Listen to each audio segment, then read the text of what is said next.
¿qué tal? Espero se encuentre muy bien. El video del día de hoy es para ayudarles a hacer la ficha de trabajo de la semana 27. Vamos a entrar con poesía, entonces voy a dar primero una breve introducción y posteriormente les estaré explicando el ejercicio para que no tengan ningún problema al hacerlo. Bien, pues vamos a empezar.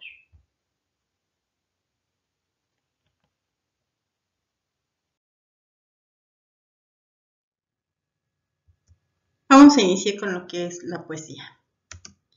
Y bueno, tenemos que es un género literario que expresa sentimientos a través de la palabra, ya sea escrita o oral.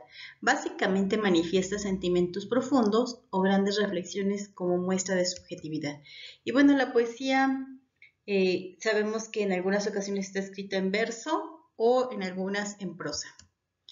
También es muy importante mencionar que la poesía está compuesta de lenguaje figurado.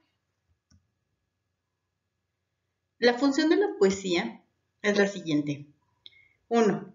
Deleitar estéticamente, es decir, deleitar con belleza. En este caso, pues hablamos de la belleza de la palabra y a través de ella, pues transmitir los sentimientos y emociones a través de formas e imágenes.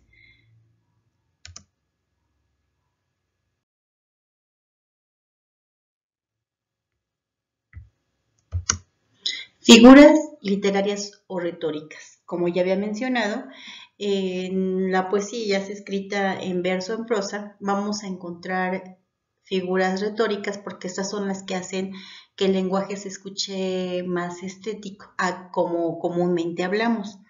Bien, entonces tenemos que las figuras retóricas son aquellas que se desvían del uso cotidiano del lenguaje para embellecerlo, hacer énfasis, crear ritmo y forma. En pocas palabras, son aquellas que se utilizan para lograr un fin estilístico. Como ya lo mencioné, hacer un lenguaje más bello.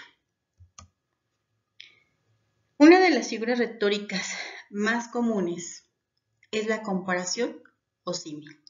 Y esta es una comparación que hace una asociación en la que los valores pueden ser equivalentes o parecidos. Sin embargo, a diferencia de la metáfora, es necesario incluir nexos como, tal como. Es decir, que una comparación o símil forzosamente tiene que llevar estos nexos que nos indican que hay una comparación. Vamos a ver un ejemplo. Tan fría como la noche. Estamos comparando la frialdad de una persona con la frialdad de la noche. Y aquí tenemos el nexo como. Es el que estamos usando para hacer esta comparación. Entonces es muy sencillo identificar la comparación porque forzosamente debe tener este tipo de nexos. Otra figura retórica muy importante y común es la metáfora. Cuando se usa una metáfora se intenta expresar una realidad con otra diferente, pues son conceptos que guardan cierta relación entre sí, ya sea simbólica o tácita. Vamos a ver un ejemplo. Estás en plena flor de la juventud. En plena flor de la juventud, le estoy diciendo a una persona que aún es joven. Entonces estoy haciendo la comparación entre una flor con la juventud.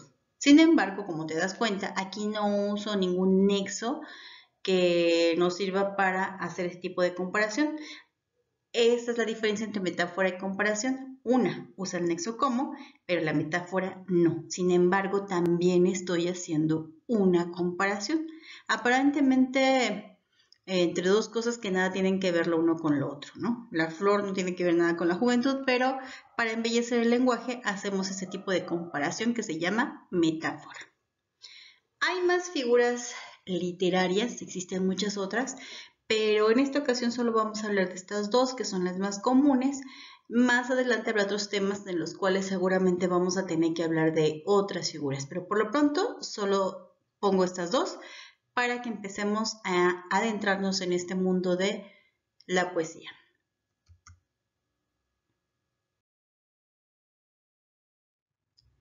Bien, pues vamos a hablar un poquito sobre la poesía de vanguardia del siglo XX, ya que vamos a estar trabajando con poesía visual.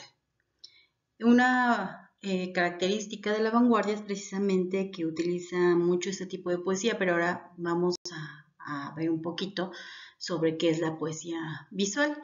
Primero que nada, vamos a ubicarnos en cuanto a la época. Estamos hablando del siglo XX. La poesía de vanguardia se da entre las dos guerras mundiales, 1914, la Primera Guerra Mundial, 1939, estalla la Segunda Guerra Mundial. Y bueno, pues aquí los poetas trataron de hacer algo no convencional al tratar sus poemas, al escribir y este tipo de poemas que estamos hablando de esta poesía visual, a diferencia de lo que en otras épocas lo habían hecho. Ahora, no quiere decir que esta poesía visual no se haya usado antes del siglo XX. Sí se usó, pero no fue tan popular como en la vanguardia. Bien, pues vamos a empezar con que los poemas gráficos, o como les había comentado, la poesía visual, los poemas gráficos son aquellos que utilizan recursos estilísticos para transmitir emociones y sentimientos respetando el estilo del autor. Y aquí tenemos un ejemplo. ¿Se dan cuenta? Es un poema, pero las palabras dan forma de unos gatitos en este caso. Ajá, quiere decir que seguramente el poema habla de gatos porque es lo que hacían en la vanguardia. Si habla de el tema del que hablan, es la forma que le daban. Si hablan de gatos, pues entonces la forma es de gato. Si hablo de un árbol, entonces la forma va a ser de un árbol y así sucesivamente. A este tipo de poesía visual se le llama caligrama. Y el caligrama es una disposición tipográfica que esboza figuras alusivas al tema tratado, lo que les acabo de explicar. Vamos con el siguiente ejemplo. ¿Ya checaron? Que lo mismo que leo de izquierda a derecha, reconocer, igual se lee de derecha a izquierda, reconocer. A este tipo de poesía se le llama palíndromo. Y el palíndromo es una frase cuyas letras están dispuestas de tal manera que resulta ser la misma al leerse de izquierda a derecha que de derecha a izquierda. Seguramente ya has leído algunos o pues también podrías inventar algunos otros, ¿por qué no? Vamos con el siguiente ejemplo, que es el que tenemos aquí, y a este tipo de poesía se le llama acróstico. Como ustedes pueden ver en las letras verdes que están al inicio de cada verso, pues forman una palabra, en este caso es decencia. El acróstico es una composición poética constituida por versos cuyas letras iniciales, medias o finales forman un vocablo o frase. Quiere decir que las letras pueden estar al principio, pueden estar a la mitad de verso o pueden al final del verso y formar una palabra nueva. Sí, este es a lo que se le llama el acróstico y es lo que les estoy pidiendo en el ejercicio que ustedes van a realizar.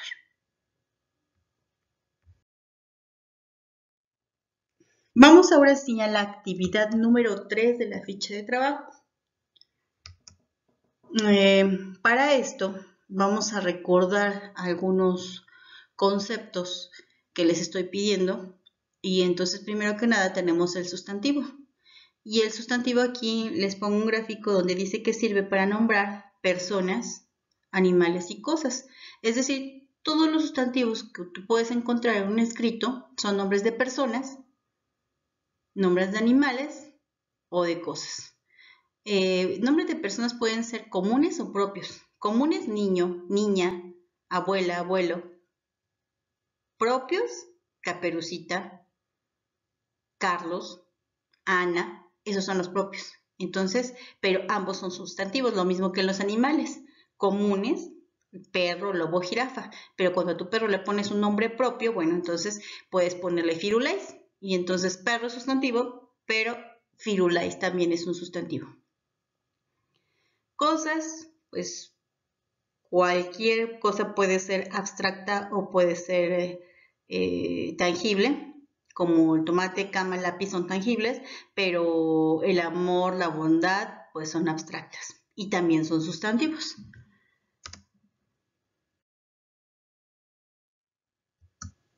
Vamos con los adjetivos. De estos conceptos ya habíamos hablado anteriormente, ya nada más es para que los recuerdes. Los adjetivos calificativos nos indican cómo es el sustantivo. Si es grande, pequeño, alto, bajo, grueso, delgado, hablando de tamaños, pero también podemos hablar de formas, redondo, cuadrado, de colores, amarillo, rojo, verde, azul, etc. La temperatura, si es frío, si es caliente, tibio, sabores, dulce, salado, ácido, etc. Entonces, todo aquello que nos diga cómo es el sustantivo se llaman adjetivos calificativos. Por último, vamos a hablar de los adverbios. Y yo ya les había puesto una lista de adverbios, aquí se las vuelvo a colocar, es adverbios de lugar, de tiempo, de modo, afirmación, negación, duda y cantidad. Todas aquellas palabras que nos denoten a alguno de estos que acabo de nombrar se llaman adverbios.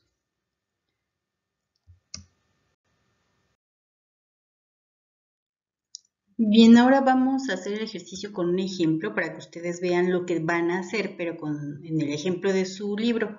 Exactamente lo que yo voy a hacer es lo que ustedes van a hacer con su libro. Bueno, pues aquí les pongo un acróstico que, si se dan cuenta, las primeras letras forman dos palabras que es la lectura. Bien, pues a ese acróstico les estoy pidiendo que localicen primero sustantivos. Entonces, subrayo mis sustantivos de color azul como se los estoy pidiendo. Aquí tenemos varios. Lectura, conocimiento, seres humanos, manera, mundo, visión, tiempo, ignorancia, ataduras y opresión. Ahí están todos mis sustantivos subrayados. Ya que subrayé mis sustantivos, ahora voy a localizar los adjetivos. Puedo checar nuevamente la parte donde les menciono cuáles son los adjetivos, o bien puedo hacerme la pregunta cómo es el sustantivo. En este caso, por ejemplo, ¿cómo es la lectura? No nos dice cómo es, por lo tanto no hay adjetivo. ¿Cómo es el conocimiento? Tampoco nos dice cómo es el conocimiento, no hay adjetivo. Y así me puedo ir con cada uno de los sustantivos y se van a dar cuenta que en este ejemplo tenemos un solo adjetivo, que ahí está subrayado con color rojo y es nueva. ¿Cómo es la visión? Es nueva, por lo tanto nueva es adjetivo calificativo y es el único que tenemos en este ejemplo. Ahora vámonos con los adverbios.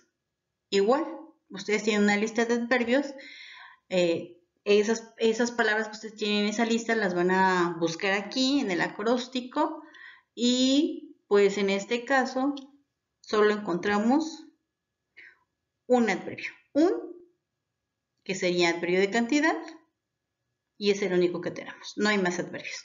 Y eso es exactamente lo que ustedes van a hacer en su libro. Con azul subrayo sustantivos, con rojo adjetivos y con café adverbios.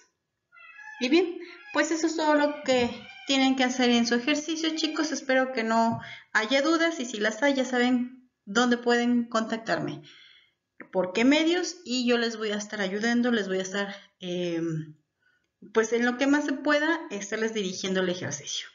Y bueno, chicos, pues eso es todo. Hasta la próxima.